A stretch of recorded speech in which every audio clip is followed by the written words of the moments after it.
আসসালামু আলাইকুম সম্মানিত দর্শক শ্রোতা, আপনাদের সবাইকে স্বাগত আজকের এই অনুষ্ঠানে।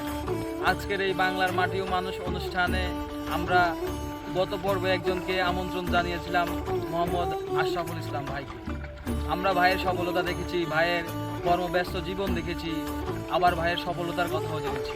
আমরা গত এক বছর আগে একবার ইন্টারভিউ করে আবার আজকে ফিরে এসেছি। আসলে ভাইয়ের এই ইন্টারভিউর কারণে আমাদের অনেক সাড়া পেয়েছি, আর এই সাড়া আমাদের তরুণ যুবকদেরকে অনেক উদ্বুদ্ধ করেছে এই পেশাতে আসতে। আমরা আবার ভাইয়ের সাথে কথা বলবো আজকের এই দিনে। আমি আমন্ত্রণ জানাচ্ছি মোহাম্মদ আশরাফুল ইসলাম তোহা ভাই। ভাই আসলে আজকে অনেক কর্মব্যস্ত একটা জীবন কাটাচ্ছেন, তারপরেও আমরা আসলে ভাইয়ের এই কর্মব্যস্ত দিনটার সাথে আমরা আজকে তার সাথে ঘুরবো এবং দেখবো এই গোসপা গ্রামের সৌন্দর্য। আজকে ভাইয়ের সাথে ঘুরবো এবং তার সাথে কথা বলবো। ভাই একটু যদি ফ্রি হতো এদিকে আসতেন। আমরা অবশ্যই ভাই। আসলে আমরা গত বছরে এমন একটা সময়ে ভাইয়ের সাথে পার করেছি, আজকে আবার বাইকের সাথে দেখা করছি, তার সাথে অনেক কথা বলবো, ঘুরবো এবং তার উদ্দীপনা আমরা নিজেদের করে নিব এবং তরুণ জনতার সাথে আমরা শেয়ার করব। আশরাফুল ইসলাম ভাই কিছু বলেন আমাদের দর্শকদের জন্য। আপনাদের যে অনুষ্ঠান থেকে এই অনুষ্ঠান থেকে অনেক অনুপ্রাণিত হয়েছে আপনাদের সাথে আসতে।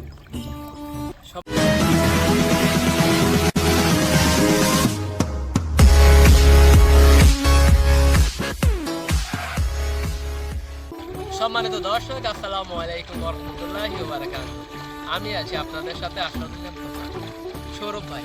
গত বছর আপনি আসছিলেন আপনার এই জনপ্রিয় ইউটিউব চ্যানেল থেকে, বাংলার মাটি ও মানুষ থেকে। এখানে একটা ভিডিও করছিলেন আমার অভিজ্ঞতা নিয়ে, যেটা থেকে অনেক যুবকরা উদ্বুদ্ধ হয়ে তারা এই পেশাকে বেছে নিয়েছে। আপনার এই পেশা নিয়ে কি মনে হয় যে আসলে বাংলার মানুষ কি সফলতা অর্জন করতে পারবে আমার এই অভিজ্ঞতা থেকে?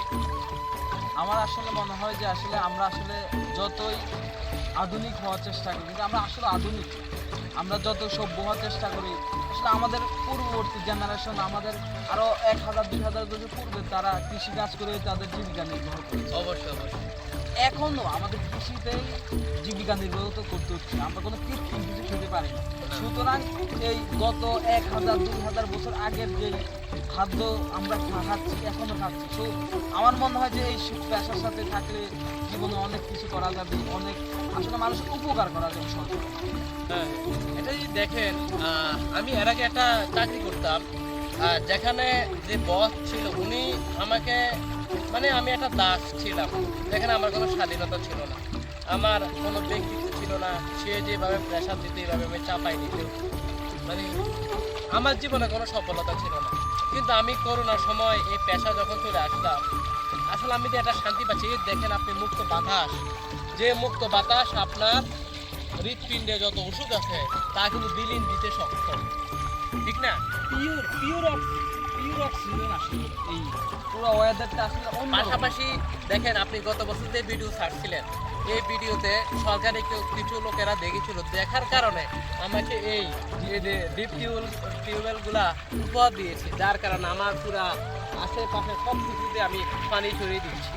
এছাড়াও লাভ কি হচ্ছে, আমার এই ভিডিও দেখে আশেপাশে অনেক তরুণ উদ্বুদ্ধ হয়েছে, যার কারণে আমি তাদেরকে ফ্রিতে পানির সেচের ব্যবস্থা করে দিই তাদের জমিগুলোতে।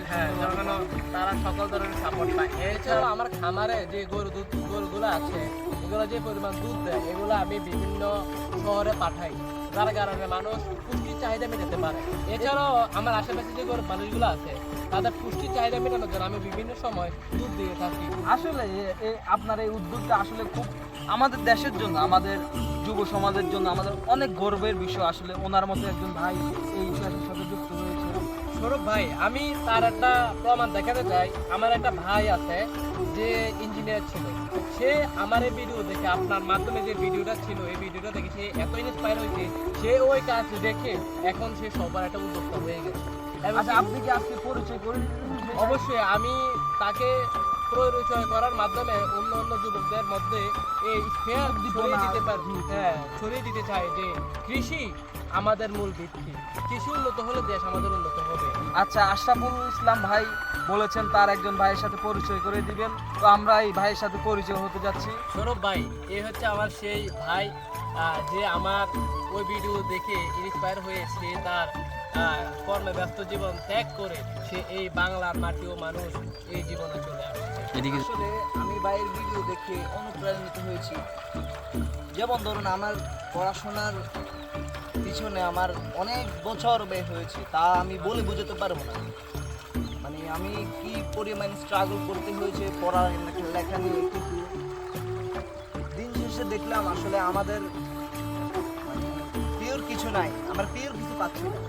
আমরা খাদ্য, শস্য, দানা কিছু পিওর পাচ্ছি না, সব তো আর ফরমালিনযুক্ত। সব ফরমালিন।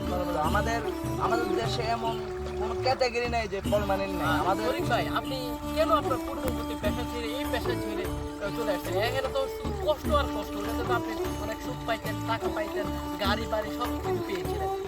আসলে ভাই, আমি জিনিসটা ভেবে দেখলাম, এই যে সরকারি চাকরি বলেন, তারপরে প্রাইভেট চাকরি বলেন, চাকর জিনিসটা আসলেই চাকর। তো সেই জন্য আমি ভাইয়ের ভিডিওটা দেখে ইন্সপায়ার হয়ে দেখলাম, ভাইয়ের আয় দেখলাম, ভাইয়ের মানসিকতা দেখলাম। ভাই নিজে পড়াশোনা ছেড়ে ভাইয়ে উদ্বুদ্ধ হয়ে চাষি শুরু করেছে। তো ভাইয়ের এই জিনিসটা ভেবেই, ভাইয়ের থেকে ইন্সপায়ার হয়ে আমি আসলে ভেবে দেখেছি এবং এসেছি আমি আমার ওই কোর্টটা ছেড়ে। আসলে তরিক ভাই, এটা তো ঠিক আছে, তাছাড়াও দেখেন আমরা বাজারে যে খানাগুলো খাই এগুলো কিন্তু ম্যাক্সিমাম ফরমালিন যুক্ত। আল্লাহ আমাদেরকে এত সুন্দর একটা সুস্থ দেহ দিয়েছে, তা কিন্তু সুন্দরভাবে রাখা আমাদেরও দায়িত্ব। সুস্থতা আল্লাহর বড় একটা নিয়ামত। তো এই যে পিওর খানার জন্য কিন্তু আপনি নিজে উৎপন্ন করতে হবে। আর দেখেন, পৃথিবীতে 3টা পেশা আছে যেটা কখনো বিরুদ্ধ হবে না: খাদ্য, বস্ত্র আর চিকিৎসা। আপনি 3টার মধ্যে যেটাই বেছে নেন, এইটার ভিতরেই কিন্তু আপনি সফলতা পাবেন। আমার মনে হয় আপনি এটা চিন্তা করে এই পেশায়। দর্শক, আমরা এতক্ষণ তরিক ভাইয়ের ইন্টারভিউ দেখেছি, উনি কিভাবে এই পেশার সাথে জড়িত হলেন সেই সম্পর্কে জেনেছি। আমরা আবার আশরাফুল ভাইয়ের সাথে কথা বলবো। ভাই, আপনি আসলে কি এই পেশার সাথে শুধু কি ধান খেতে বা আপনি ভুট্টা এগুলোই করেন, নাকি অন্য কোনো পেশার সাথে আরো যুক্ত আছেন? আসলে আমি গত বছর আবার পরিকল্পনা নিয়েছি। একদিন আমি বাজারে গেছি, বুঝছেন? বাজারে যাওয়ার পর লাউ কিনতে গেছিলাম। লাউয়ের দাম 100 টাকা। আমি চিন্তা করলাম 100 টাকার থেকে 100 টাকার যে ওজন আর লাউয়ের ওজন থেকে 100 টাকার ওজনের বেশি। আসলে ভাই, আসলে আমরা যদি নোট থেকেও শিখির কথা চিন্তা করি, আসলে এটা মনে হয় যে আসলে লাউ থেকেও আসলে বেশি, যে যার কারণে আমি আমার এলাকার মানুষকে মানে পিওর যে সবজিটা দেওয়ার জন্য আমি সবজি চাষে উদ্বুদ্ধ হয়েছি। তার পিছনে একটা গল্প আছে, যে দেখেন আমি নিয়ে আসছি সাথে। এটা কি জানেন? মূলা মানুষের পাকস্থলী পরিষ্কার করে। যখন আপনি পাকস্থলী পরিষ্কার থাকবে, তখন আপনি দুর্নীতি মুক্ত দেশ গড়ে তুলতে পারবেন। মূলাগুলো হয়তো আমাদের সাইজে ছোট, কিন্তু আসলে পিওর, আসলে কোনো ফরমালিন যুক্ত না, কোনো যুক্ত না। দেখেন আপনি এমনি দেখেন ভেঙে গেছে, কিন্তু যেগুলো ফলবান যুক্ত এগুলো আমরা টানলেও বাই কখনো ছিড়ব না। আর এটা খেলে আপনার পাকস্থলী পরিষ্কার থাকবে। পাকস্থলী পরিষ্কার থাকলে আপনি দুর্নীতি মুক্ত থাকবেন। আমাদের দেশে তো দুর্নীতি কেন জানেন? তার কারণ হচ্ছে ভেজালযুক্ত খানা খাওয়ার কারণে ভেজাল মস্তিষ্ক তৈরি হয়। এই জন্য আমি এটা থেকে উদ্যোগ হয়ে এই চাষে উদ্যোগ হয়েছি। এছাড়াও একটা নাটক তো দেখেছেন, আহারে জামাই মোলাটা না, যে আমার এটা এত ভালো লাগছে। আমার ওয়াইফে বলছে, জামাই তুমি অবশ্যই এই মূলা চাষ করতে হবে, তোরে আমার শ্বশুর বাড়িতে নিয়ে যেতে হবে। এরকি আমার এই চাষের পিছনে গল্প। এখন আমি একজন সফল উদ্যোক্তা।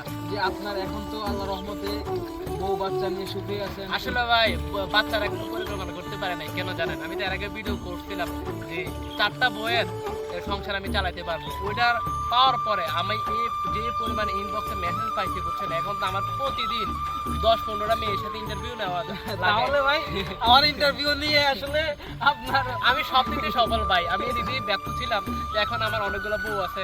আমার এখন সব দিকে শুধু আমরা খেজমত আর খেজমত। আসলে যত বিয়ে করবেন তত আপনি সুখী থাকবেন।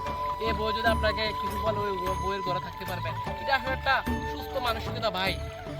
যে আসলে বিয়ের সাথে সাথে আসলে আমাদের পিওর খাবার উৎপাদন করার জন্য এবং সুন্দরভাবে বেঁচে থাকার জন্য আশরাফুল ইসলাম যে ভাই উদ্যোগ নিয়েছেন, আমাদের এই ভাইয়ের উদ্যোগ দেখে যারা অনুপ্রাণিত হয়েছেন সকলকে ধন্যবাদ জানাই। এবং আমাদের এই চ্যানেলের যারা দর্শক শ্রোতা আছেন সকলকে আমরা ধন্যবাদ জানাই। এবং আগামী কোনো পর্বের জন্য আমন্ত্রণ জানাই। এই বলে আমি আমার ভাই আমার এই ক্ষেতগুলো একটু অনুষ্ঠানটি দেখাই দেন। শেষ করছি এবং ভাইয়ের ক্ষেতগুলো দেখিয়ে আমার এই অনুষ্ঠান শেষ করছি। ধন্যবাদ দর্শক শ্রোতা, আসসালামু আলাইকুম।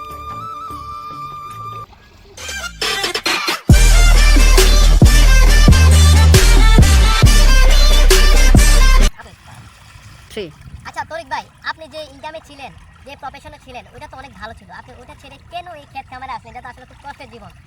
আসলে ভাই আমি পরিশেষে দিন শেষে ভেবে দেখলাম আপনি সরকারি যে চাকরি করেন না কেন, প্রাইভেটে যে চাকরি করেন না কেন, দিন শেষে আপনি চাকর।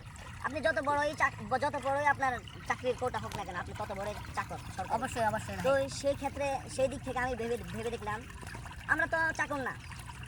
আমি আসলে ভাইয়া দেখেন, ভাইয়ার ভিডিও দেখে আমি ইন্সপায়ার হয়েছি এটাই যে আসলে সৃষ্টিকর্তা আমাদেরকে মুক্তভাবেই দুনিয়াতে প্রেরণ করেছেন। অবশ্যই মুক্তভাবে বাঁচতে শিখেছেন, তার জন্য নবীগণদেরকে আমাদের জন্য পাঠিয়েছেন। তো সেই ক্ষেত্রে আমি ভেবে দেখলাম আসলে সৃষ্টিকর্তা আমাদেরকে মুক্তভাবে ছেড়ে দিয়েছেন। তো সে আসলে সৃষ্টিকর্তা আমাদেরকে পাঠিয়েছেন সৃষ্টিকর্তা গোলামি করার জন্য, কোনো মানুষের গোলামি করার জন্য না। তো সেই ক্ষেত্রে ভেবে দেখলাম আমরা দিন শেষে মাটির নিচে যেতে হবে। মাটি আমাদের মাটি আসলে সৃষ্টিকর্তা আমাদেরকে পাঠিয়েছেন দুনিয়ার বুকে মুক্ত বাতাসে। খারাপ ঠিক আছে, সেই জন্য আমি মুক্ত বাতাসে চলার জন্য সেই জন্য আমি মুক্ত পেশার সন্ধানে গ্রাম বাংলায় এসেছি। এছাড়াও আমার গরুগুলা যে পরিমাণ দুধ দেয়, আমি আশেপাশে বিভিন্ন জায়গায় দুধগুলো ছড়িয়ে দিই। এরা সবাই কি সব একই? মাত্র 4 কাটিচ্ছে হয়েছে আর দিচ্ছে এটা বেশি যেতে আছে।